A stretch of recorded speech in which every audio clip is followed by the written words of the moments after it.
안녕하세요. 좋은 밤 흑범입니다.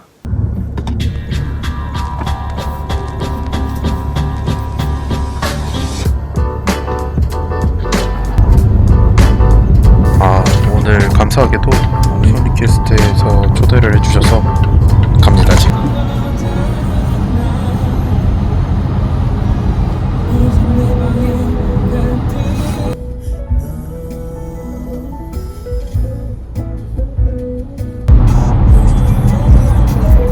잠시 후 오른쪽 고속도로 출구에 진출하십시오.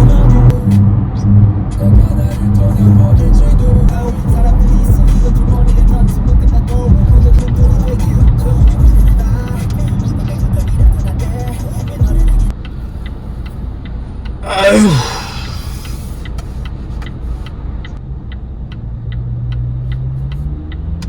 한 30분 정도 일찍 도착하게끔 나왔는데요. 중간에 저기 터널에 사고가 나가지고 30분을 더 늦게 도착하게 됐습니다. 잠시 후 우회전입니다. 그러니까 제가 오려고 했던 시간보다 지금 1시간 늦게 도착한 거죠. 하여튼 빨리 대고 올라가도록 하겠습니다. 잠시 후 좌회전입니다. 이어서 50m 앞 목적지가 있습니다.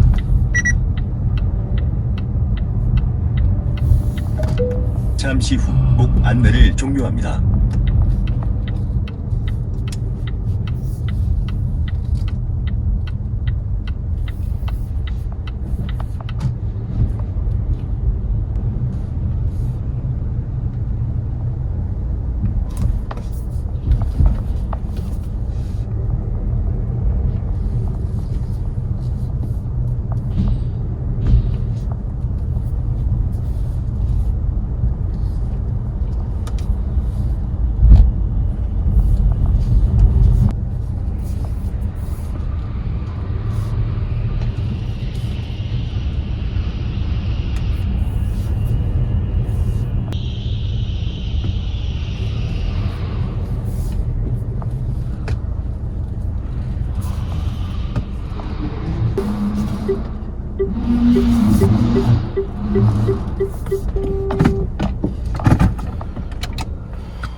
도착을 했습니다. 지금은 아침이고요. 일어나자마자 찍느라 지금 모자도 이렇게 그냥 덮어 쓰고 찍고 있는데 이번 주 토요일이었죠. 12월 21일에 소니캐스트에서 행사가 있었는데 저를 감사하게도 초대를 좀 해주셔서 저도 다녀오게 됐습니다. 가서 있었던 얘기는 음향기기에 대한 이야기들과 새로 나올 신제품 DRAM W1에 대한 얘기를 조금 해주셨습니다. 자, 아무래도 여기서 가장 관심을 가지실 것 같은 거는 DRAM W1이 아닐까 싶어요. 첫 번째로는 이 DRAM W1에 대한 키포인트가 두 가지 있었다고 생각을 해요. 첫 번째는 지연시간, 그리고 두 번째는 가격이 될 것 같습니다. 아무래도 음질이나 이런 부분에서는 이미 DRAM E3에서 보여주었던 바가 있었기 때문에 이번에는 지연시간이 상당한 키포인트가 될 것 같은데 음향기기를 만드는, 특히나 무선 이어폰을 만드는 회사에서 에어팟을 신경 안 쓸 수는 없을 거라고 생각을 해요. 아무래도 에어팟이 정말 잘 팔리고 있고 아이폰을 쓰는 유저가 아니더라도 에어팟을 쓰는 사람들이 정말 많고, 정말 길거리에 나가면 다 콩나물 하나씩은 귀에 걸고 다니고 계시잖아요. 에어팟이 못생겼다 이런 건 아닙니다. 저는 에어팟 정말 좋아했었고요. 디자인 처음 나왔을 때도 사람들 다 욕할 때 저는 에어팟 너무 이쁜데 이러고 있었던 특이한 사람 중에 한 명이었어요. 여튼 그 정도로 잘 팔렸던 에어팟이 지금도 에어팟 프로가 나와도 여전히 잘 팔리고, 저도 에어팟 프로를 사려고 했는데 한 달이나 기다려야지 지금 받을 수 있습니다. 아직 에어팟 프로가 오지 않았어요. 저는 한 12월 3일인가 그때쯤 샀는데 한 달 이상 걸리더라고요. 그 정도로 재고가 없을 정도로 에어팟이 상당한 인기를 얻고 있는 상황이니 아무래도 그 에어팟과 경쟁할 방법을 찾는 것이 중요하지 않을까 싶습니다. 그래서 소니캐스트에서는 그거를 지연시간으로 생각하지 않았을까 싶습니다. 지연시간을 일단 먼저 설명을 해주셨던 걸 말씀드리자면, 사람이 영상물과 그 싱크 차이가 90ms 안으로 들어오면 영상과의 싱크가 맞다고, 소리가 영상과의 싱크가 맞다고 느끼게 된다고 합니다. 그러니까 결과적으로 사람이 인지할 수 있는 최대한의 그 한계점이라는 거죠. 그 범위 안으로 들어오는 상당히 놀라운 지연 시간을 보여준다고 합니다. 여기에는 세계 최초라는 말이 붙을 정도로 빠르다고는 하는데 그것은 이제 나중에 제품이 출시되면 확인하시면 좋을 것 같은데 여튼 90ms 안으로 들어온다는 점이 상당히 놀라운 점이지 않을까 싶어요. 근데 여기서 아이폰과의 연결 시에는 20ms가 늘어난다고 합니다. 그 정도 늘어나도 90ms 안쪽으로 들어온다고 하니 대충 어느 정도로 빠른지는 짐작을 하실 것 같아요. 이 지연 시간이 중요한 이유는 게임 같은 것을 할 때 자기가 이제 터치를 했어요. 슈팅을 하든지 뭐 어떤 게임을 해서 터치를 했는데 거기에 대한 상호작용으로 나올 소리가 화면보다 늦게 따라 나오면 상당한 이질감과 불편함을 갖겠죠. 예를 들어서 배틀그라운드를 한다고 치면 발소리가 늦게 나거나 아니면 총소리가 늦게 나면 훨씬 더 늦게 반응하게 되니까 그런 부분에서 상당한 강점을 가지게 됩니다.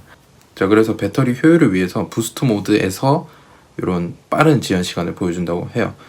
두 번째로는 이제 가격이었는데 가격 이전에 이 제품에 대한 개선점에 대해서 조금 얘기를 해드릴게요. 자, 제가 처음에 디램 E3를 이제 리뷰할 때 저한테는 아직도 이압이 심하다고 말씀을 드렸었죠. 그 점을 이미 소니캐스트에서도 인지를 했고 그거에 대한 개선을 조금 했다고 합니다. 이압 조절하는 장치의 구멍을 2개를 뚫어서 조금 더 이압을 줄였다고 하는데 실제로 제가 거기서 착용을 해봤을 때 디램 E3와는 조금 많이 다른 편안함이었습니다. 꽤나 편했고 차음성은 솔직히 어느 정도인지 거기 사람이 너무 많고 조금 제가 뒤에 약속이 있고 정신이 없어가지고 정확하게 못 느꼈는데 확실한 건 이압은 많이 개선되었다는 걸 느꼈습니다. 그리고 두 번째로는 그 이압을 잡으면서 차음성에서도 이제 떨어지지 않는 모습을 보여주었다고 합니다. 측정치를 보여주셨는데 상당히 놀라운 수준이었고 거의 노이즈 캔슬링 정도의 수준으로 보였습니다.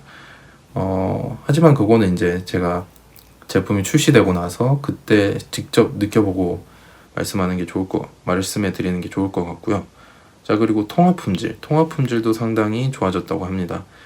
통화 품질은 에어팟 수준까지는 아닌데 거의 준 에어팟 수준이라고 보면 된다고 말씀해 주셨고, 그리고 HT1에서 이제 개선되었던 점이 출력이 부족하다는 얘기가 많아서 출력을 조금 더 빵빵하고 좋은 소리를 낼 수 있도록 바꿨다고 했고요. 자, 그리고 오르자 이어팁을 적용했다고 합니다. HT1에서는 오르자 이어팁을 꽂을 수가 없었죠. 왜냐면 기존의 오르자 이어팁은 무선 이어폰용이 아니었기 때문에 길이가 길어서 맞지 않았는데 지금은 짧아지고 그리고 2가지의 소재를 이용해서 만들었기 때문에 편안한 착용감을 준다고 했습니다. 실제로 제가 껴봤을 때는 좋았어요. 편안했고 편안했습니다. 자, 그럼 아까 그 가격을 얘기를 드려야 될 것 같은데 가격은 39,800원입니다. 39,800원이면 에어팟의 거의 9분의 1 정도 되는 가격이기 때문에 상당한 가격적 메리트가 있다고 보는데 요 가격을 낼 수 있었던 부분에서는 아무래도 요런 조금 아쉬운 기능들이 빠진 게 있지 않을까 싶어요. 이해할 수 있는 기능이기는 합니다. 가격이 상당히 저렴하기 때문에. 첫 번째로는 무선 충전을 지원하지 않고요. 유선 충전만 지원하는데 유선 충전 단자가 마이크로 5핀입니다. 요 점은 아무래도 조금 아쉬운 점이 될 수밖에 없을 것 같아요. 하지만 이런 아쉬웠던 빠졌던 기능들을 추가한 상위 모델을 또 준비한다고 하니까 요 모델이 또 상당히 기대가 됩니다.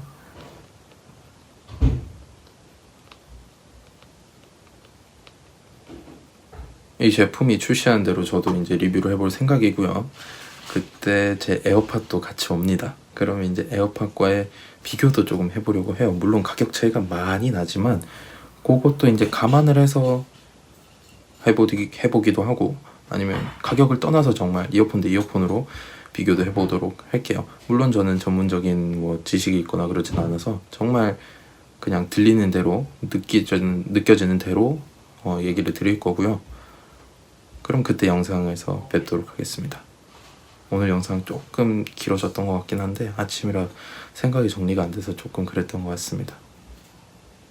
좋은 밤 되세요 여러분. 밥 먹으러 가야지. 배고파 죽겠네.